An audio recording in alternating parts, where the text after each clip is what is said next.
Hello bachcho, let's read the question which says that Colombia near equator has nearly 1400 species of birds, while New York at 41 degree north has 105 species, and Greenland at 71 degree north has 56 species, but India has more than 1200 species of birds. What does this indicate? What are the reason given for such distribution?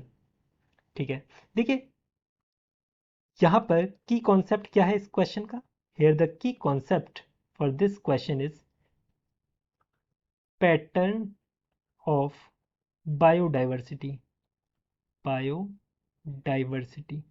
अब ये हम समझेंगे pattern of biodiversity. उससे पहले हम ये देख लेते हैं क्वेश्चन में क्या क्या डाटा दे रखा है। इसमें दिया गया है कि ये जो कोलंबिया है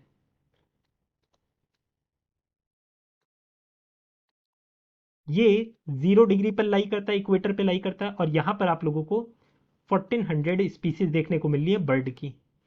न्यूयॉर्क है, न्यूयॉर्क ये लाई करता है 41 डिग्री पर, 41 डिग्री नॉर्थ पर, और यहाँ पर आप लोगों को 105 स्पीसीज देखने को मिलेगी। वही ग्रीनलैंड की बात करें, ग्रीनलैंड ये लाई करता है 71 डिग्री नॉर्थ पर, और यहाँ पर महज 56 स्पीसीज आपको देखने को मिलेगी। और वहीं हम इंडिया की बात करें, इंडिया आप लोगों को पता है ट्रॉपिकल रीजन में लाई करता है।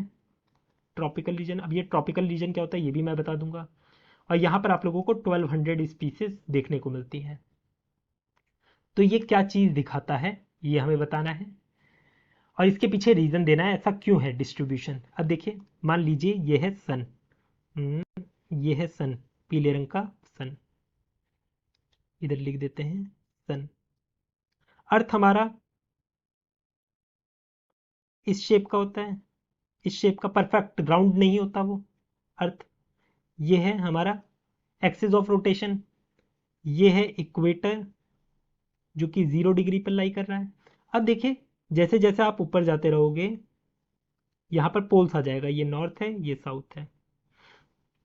अब यहाँ पर इस पर्टिकुलर रीजन में कहीं पड़ेगा 23.5 डिग्री नॉर्थ, और इस रीजन में कहीं पड़ेगा 23.5 डिग्री साउथ। अब न्यूयॉर्क कहाँ लाई करेगा? न्यूयॉर्क मान लीजिए न्यूयॉर्क लाई कर रहा है यहाँ पर, इस रीजन में। और ग्रीनलैंड कहाँ लाई कर रहा है? ग्रीनलैंड और भी ऊपर लाई कर रहा है, इस जगह लाई कर रहा है, ये 71 डिग्री नॉर्थ पे लाई कर रहा है। इंडिया कहाँ लाई कर रहा है? इंडिया इस रीजन में लाई कर रहा है, ये जो ट्रॉपिकल रीजन है ना, 23.5 इस पर्टिकुलर रीजन में लाई कर रहा है।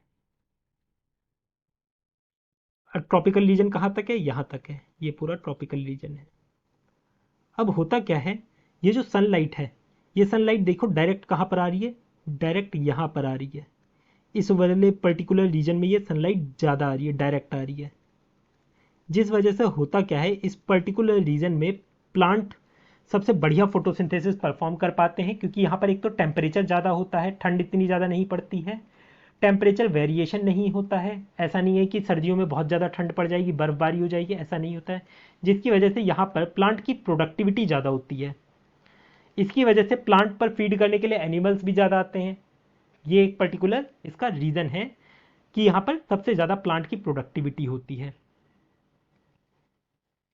Productivity is high at tropical region, because of which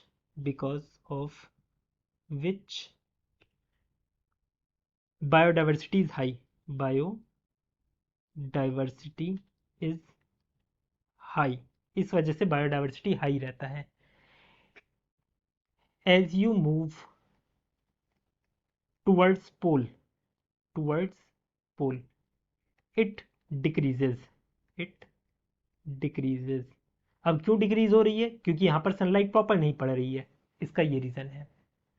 तो बस हमें इतना ही रीज़न बताना था कि ऐसा क्यों डिस्ट्रीब्यूशन हो रहा है। I hope you understood it well. Best of luck.